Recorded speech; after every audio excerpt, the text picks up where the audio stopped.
don't you jump in, mate? Nick Vujicic was born with no legs and no arms, I'm going out on a limb. What do you want? but he's sure got plenty of guts. This is scary right here, mate. This is where you gotta have guts. Or you're a bit crazy. 10. Nice, mate. Thank you very much. You're a generous judge.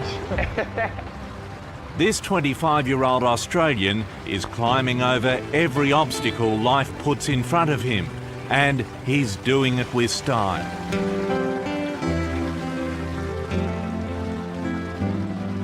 You really can do anything, can't you? There's no harm in believing so. Hey, I'm a Southern California boy, so I only live about 4 hours from here. And today I'm going to tell you, man, I love freaking people out. One day I'm in a car. I'm in the front seat. I'm not driving, of course. Can you imagine if I'm driving a car? They reckon they can put a joystick, that thing that controls my wheelchair, we can put that in a car. Like, how fully sick is that? Like, imagine if I get pulled over by the cops.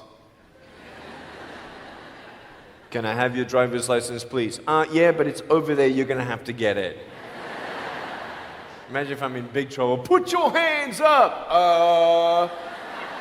Get out of your car.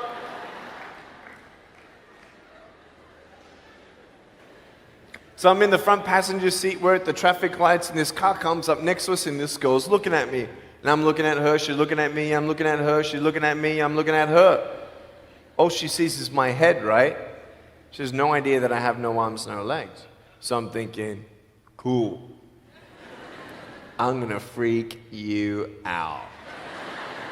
So I get the seatbelt in my mouth and I loosen it like this so then I can freely move. And she's looking at me like, why are you eating your seatbelt? So I pull it, the belt is loose, I can move. Now she's looking at me, full 100% attention and focus. Now just imagine all you see is my head, all right? You might want to put up your hand up to your face to cut off the rest of my body, all right? So you can really see the effect. So just, that's it, exactly. Here we go, ready? I just did this.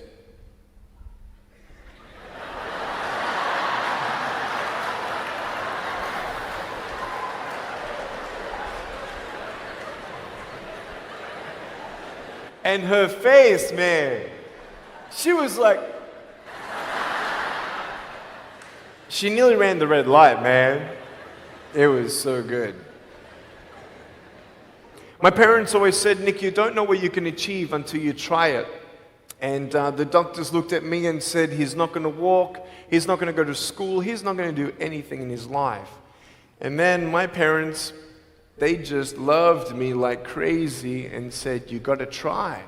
Try this, try that, try this, try that. And I'm thinking sometimes like, Mom and Dad, you're crazy, man. I have no arms, no legs. How would I ever be able to do this or do that? But they encouraged me and they loved me. And as human beings, we're waiting for stuff like that. We all want love. Everybody say love. Love. Very good. We all want love. And, I went to school and I wanted to be cool, You go to school and you want to be accepted, And so you see these guys and you're like, oh, man, Everyone swears like every third sentence, F this and F that and F and this and F.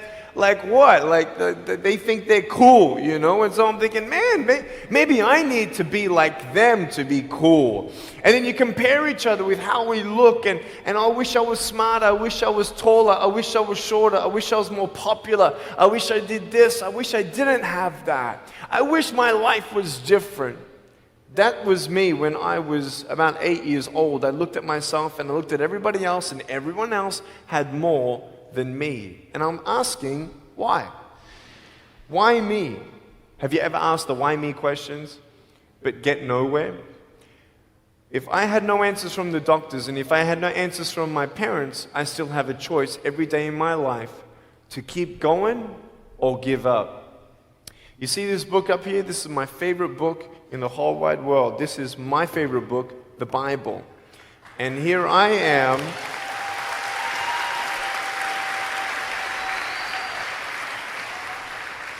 And here I am, and for me, that's my full potential in all that I can be here on earth. And so encouragement takes me closer to all that I can be, and discouragement takes me away.